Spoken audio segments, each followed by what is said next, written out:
Hi everyone, welcome to today's episode of Mission Snapshot. As always, we are so grateful that you are taking time to share this time with us because we get to share Bible worker stories with you today. Even though Veronica is here in the office with us, it is a special discussion that we're having today, and we'll explain more of that in just a little bit. Hannah is over there, and she is going to be dropping information down below as we go through our program, so be sure to keep an eye out for that. So today, it's not Christina, it's you, No, it's me. and we're actually talking about Bible workers, but for a very special purpose. Yeah. So where are we going today? Well, we're going to be talking about Bible workers in Theni.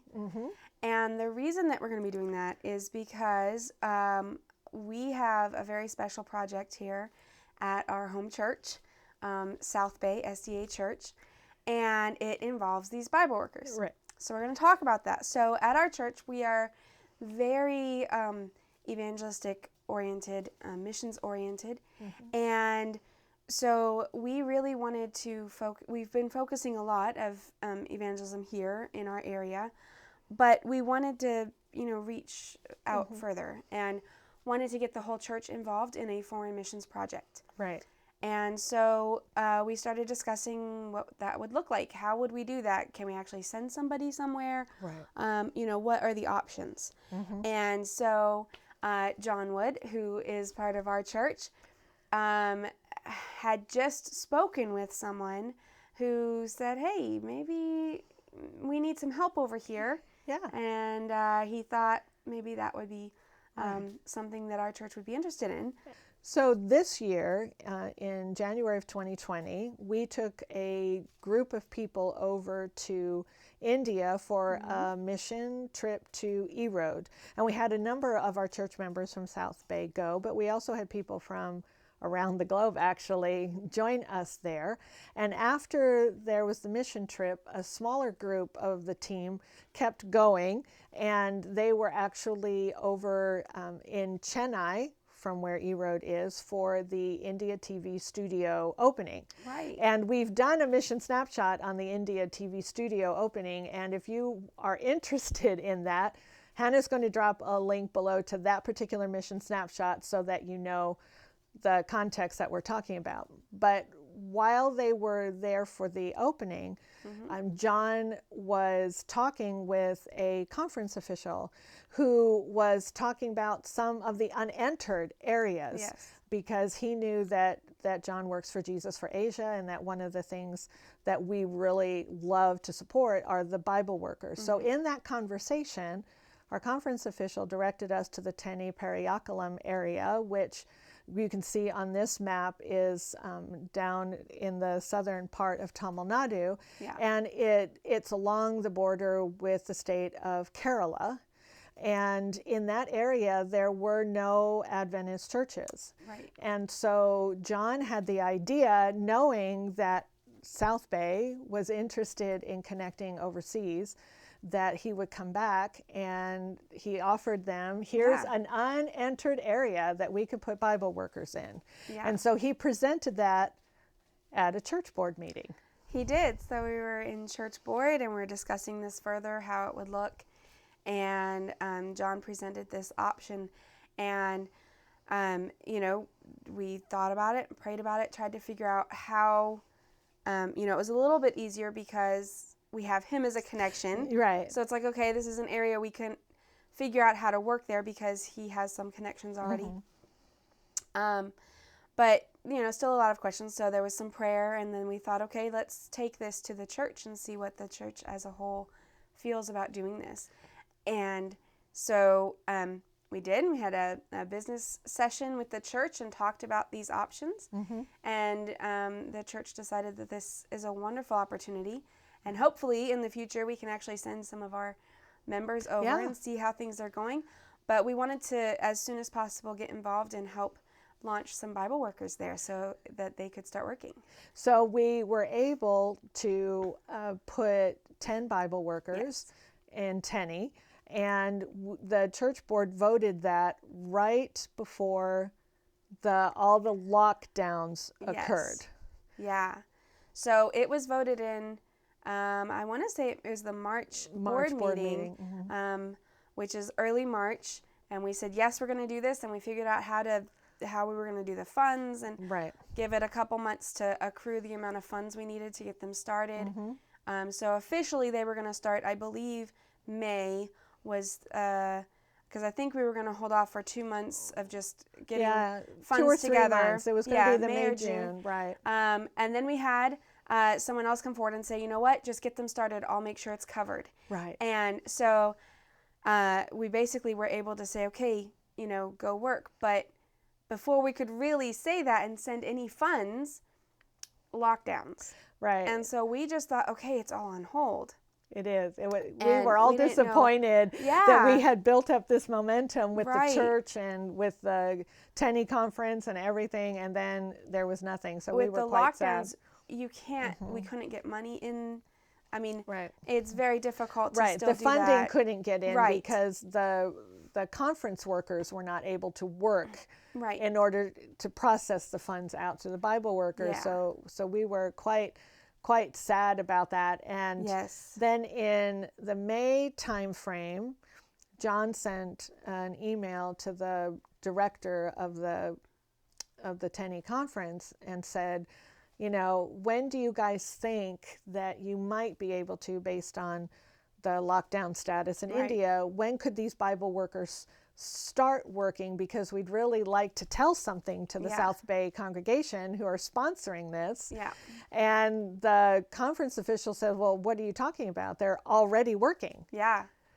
Surprise! We were all very surprised at this because no money had gone. And so John asked Pastor Moses, well, how are they getting paid? And Pastor Moses said, they're not. We told them to go out in faith. And so those Bible workers all went out in faith to their 10 places, and they already had baptisms by the time we contacted them in May. So they got to work rather quickly. So how is this working with the sponsorship at the South Bay Church? How are the funds being collected? So the funds through South Bay, we allotted, I believe what we ended up doing was allotting Sabbath school offering money to go into the fund to sponsor the Bible workers. And most churches have some special, it either goes to the church budget or a special other project for Sabbath school offerings.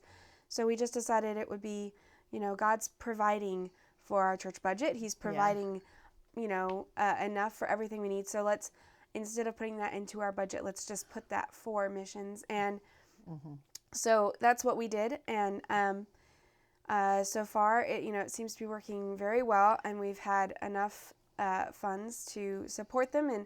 And we just recently we were able to actually get them their first amount of funds. So then hopefully it'll be on a more regular basis from now on. But just, again, with the lockdowns, it was just crazy trying to get through all the channels to get the money over there. But we've recently been able to start paying them and get them the funds they need. But it's a total just, God is leading. Obviously. And when you step out, we stepped out in faith as a church and said we want to move outside of our borders. Because most churches as a group think, all we can do is evangelize this community we're around, which is good. And yes, you need to. But we stepped out and said, as a church, we want to go here. And God blessed. And immediately, and the Bible workers stepped out in faith saying, well, they asked us to do it. God will provide eventually. And somehow God still provided. Those Bible workers, most of them have no other income. This is what they've chosen to do. They've said, I'm going to quit my other jobs. I am now a Bible worker. And God still fed them. And he still gave them what they needed. And, they have families, some of them, and God is providing for them even before we could help. I know, because we wanted to, So if you're watching this and you know that your church is also interested in missions beyond the borders of the city or town that you are in, please go ahead and send us an email. Hannah's going to drop an email address below for you to contact, because we're trying to put together information to help churches also sponsor Bible workers in unentered areas. Launch new Bible workers. To launch new Bible workers, not to help support Bible workers already in the field, Right.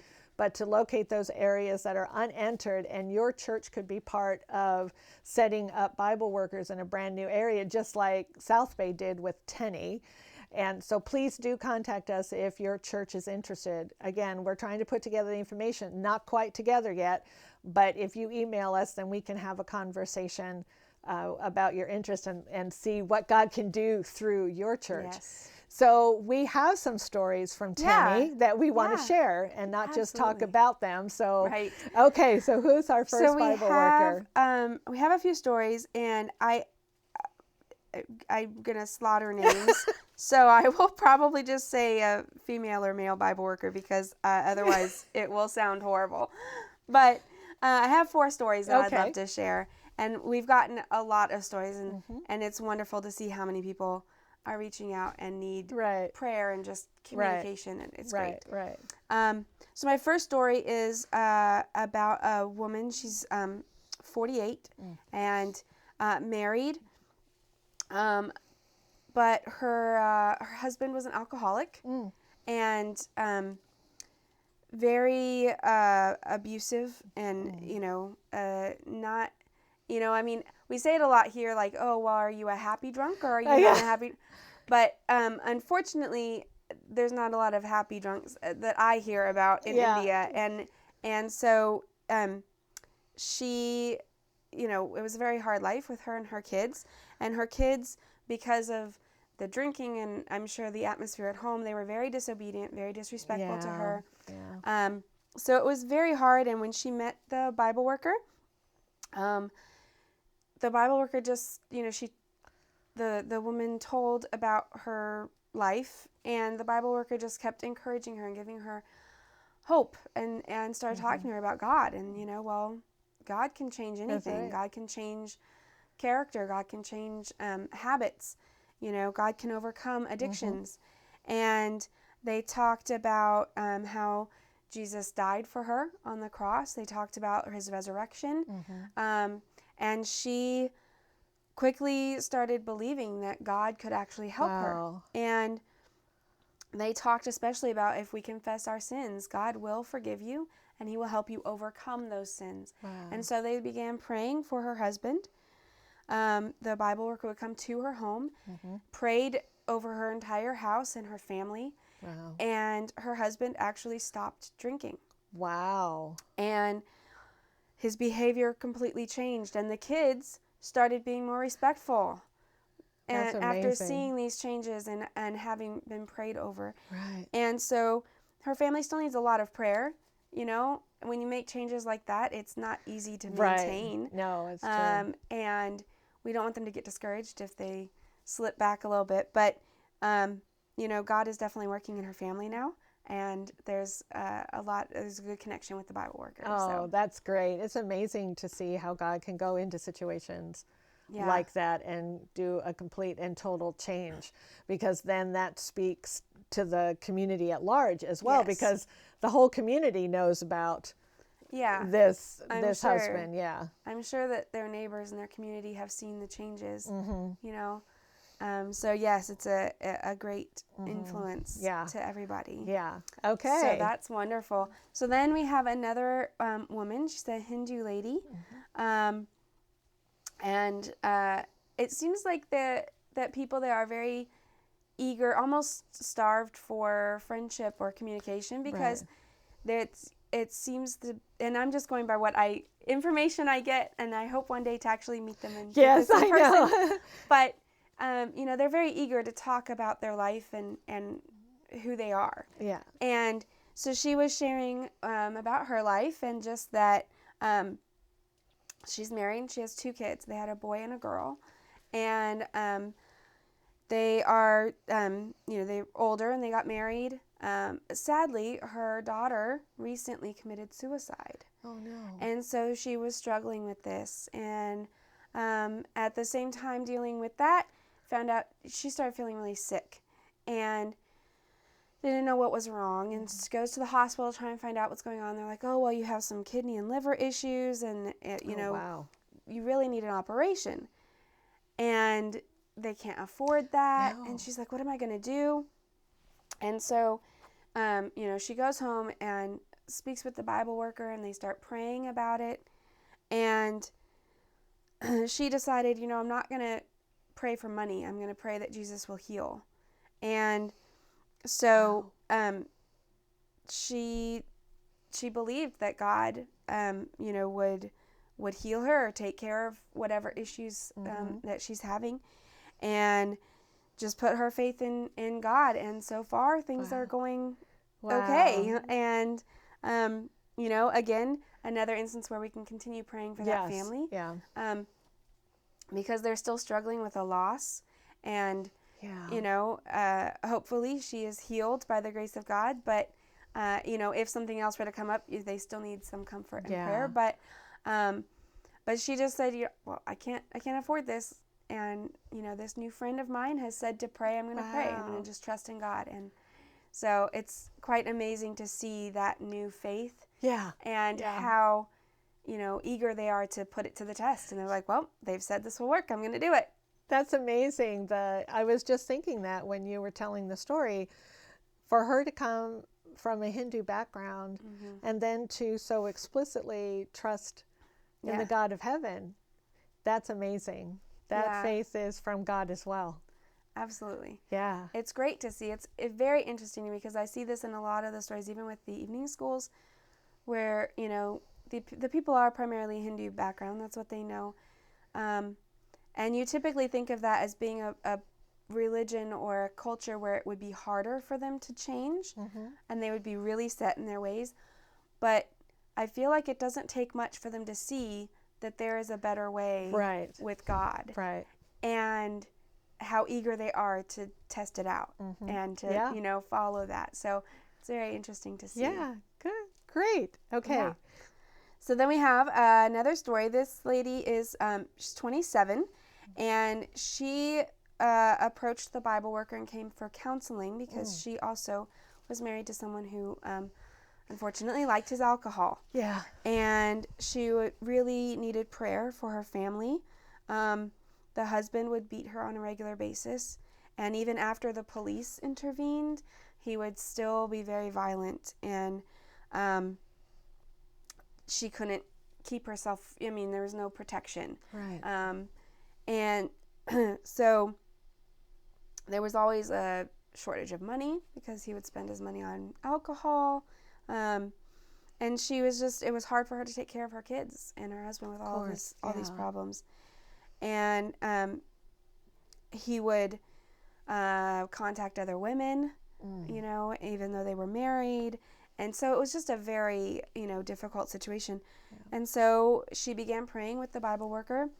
And so a few weeks, it's been, I'm not sure exactly how long they've been praying together, but for a few weeks now, he has actually been better behaved and not as violent. He has given up alcohol. Wow. He's no longer beating her. Wow. And he, it says that he has a vehicle which he rents out so that he can get money. So he'll rent the vehicle to other people as a source of income. And so, he's kind of stepping up to try and... He's trying, yes. Earn more for the family and definitely trying to avoid alcohol so that his behavior is better. He's nicer with his family. So it's amazing to see that connection. And it just came from a Bible worker simply saying, hi, how are you? Right. And this lady opening up about her needs. And so, again, continue to pray that he does stay away from the alcohol so that he can better the life for himself and his family. But just another amazing story about prayer and God's answer. And the change. Because the neighbors, again, neighbors can tell a difference, and they're going to want to know what happened, because that's a dramatic change. Yeah. It is a dramatic, and I'm sure they're going to be like, oh, the police haven't been around in a while. I wonder why, Yeah. Just little things like that you're going to notice, absolutely. Yeah. So my last story is a woman, I think I can pronounce her name, Nisha, I think is how it's pronounced, but she's 35, and she also was brought up a Hindu. Her father was actually a priest at the Hindu temple. Oh, okay. She has 5 siblings, and she's now married. She has 2 kids of her own. And the Bible worker, when she met the Bible worker was very encouraging to her to come to our church and to start attending the church. And she was very interested in praying for her family and praying for her siblings, and just wanting, I guess she doesn't have a home of her own right now with her kids. So I believe she's staying with her sister, and so she's trying to, pray for them and their situation. Right. And so God has actually helped, since starting to pray about it. He's helped them build their own house.